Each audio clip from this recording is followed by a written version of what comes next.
Superman, possibly, no, I'm not going to use the word possibly, absolutely the most important and most iconic superhero ever to grace the pages of our four-color hobby.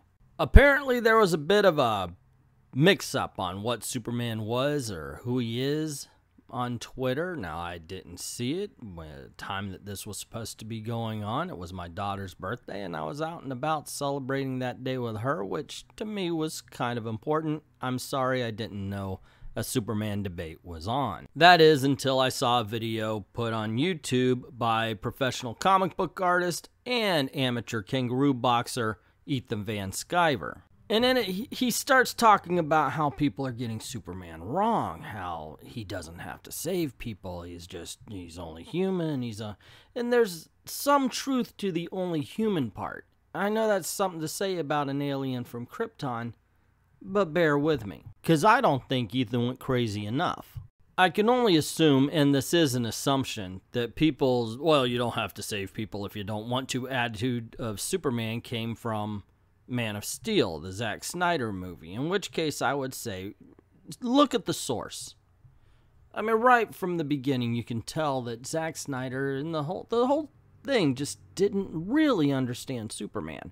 Was he strong? Yes. Is he an alien? Yes. But only biologically. You can tell that Zack Snyder gets it wrong just by all the Christ images around Man of Steel. And this is where he gets it wrong. He believes that Superman is a metaphor for Jesus, one who is sent by God himself to save us. That's not quite true. You see, that would put him above us, and Clark Kent, raised by Jonathan and Martha, would never see himself as above anyone. He's more of a metaphor for Moses.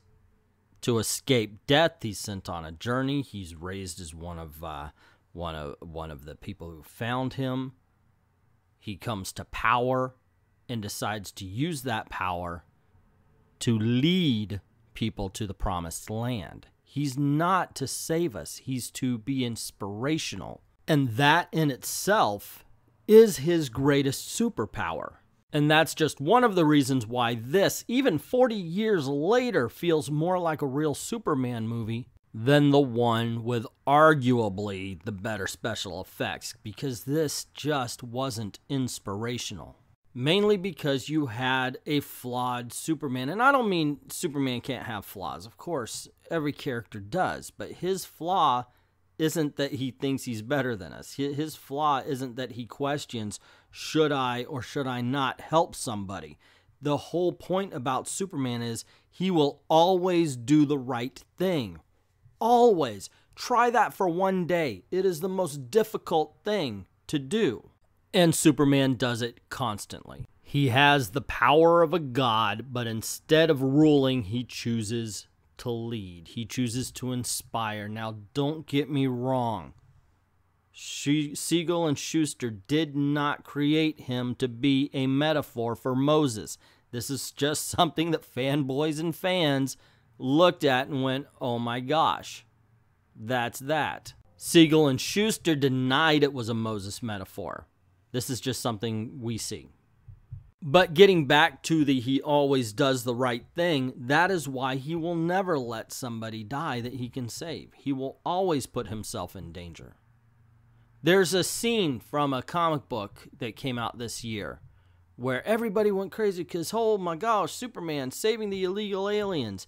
And the counter argument was, well, that's wrong. He shouldn't save the illegal aliens. That wasn't the counter argument. The counter argument was, he's Superman. He would save everybody. He would see no difference because he would want us to see no difference. That's the inspirational part. All life is worth something. That would be his message. Oh, and it's not like fans are the only ones that get Superman wrong.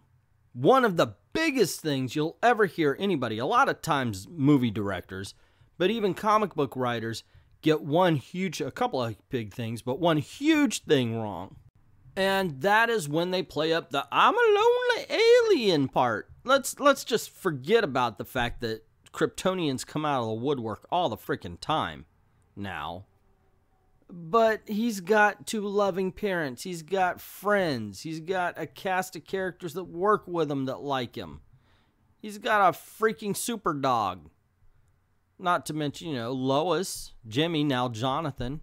He is not a lonely alien. He was raised on Earth. Oh, and one more thing that I think writers get wrong, and it could just be me, so please, if you disagree, put it in the comments below, but Zod should not be as powerful as Superman. Superman has been on Earth soaking up the yellow rays of the sun for 30 freaking years. Zod just got here. So if you want to say, oh, well, maybe it's just the amount of power he stores in, he's the same strong, but then wouldn't he be able to deplete Zod faster?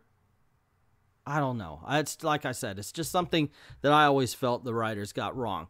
Use the numbers. Zod arrives with helpers all the time. The numbers are what helps to defeat Superman. You saw it more, I think, in Superman 2 than you did in Man of Steel, but that's just my 2 cents on it. I know I'm a little bit off topic at this point. The whole thing was, would Superman help everybody? Is he obliged to help everybody? Of course he doesn't. He's not obliged to anyone to do anything. He is a member of society just the same as us, and he can put himself in harm's way or not at his leisure. But he will always do it, and that, my friends, is why he's inspirational, and that is how Superman should always be. And that's just my opinion. What is yours? And yes, I do understand I went off topic a couple of times, and I apologize. But of any of the topics I talked about, what are your opinions? What was I right about? What was I wrong about? What do you agree with? What do you disagree? If you disagree, let me know why. I love the conversation. Put that in the comments below as well. Also, if you like this video, you want to see more, click like, click share, of course, because that gets word out about the channel and definitely could use that. Also, if you haven't done it already, hit subscribe, and even if you've subscribed, check that notification bell. Make sure you're not missing anything. This is the way we make our living, so if you don't mind, head on over to Patreon. Drop $1 in the till. Help us keep the lights on. Help us keep making videos like this. I'd like to thank everybody who's already done that. And to everyone, all the true believers who feel that, yeah, go on ahead, tug on Superman's cape. But if you tug on Batman's, he'll freaking kill you. Thank you very, very much for watching.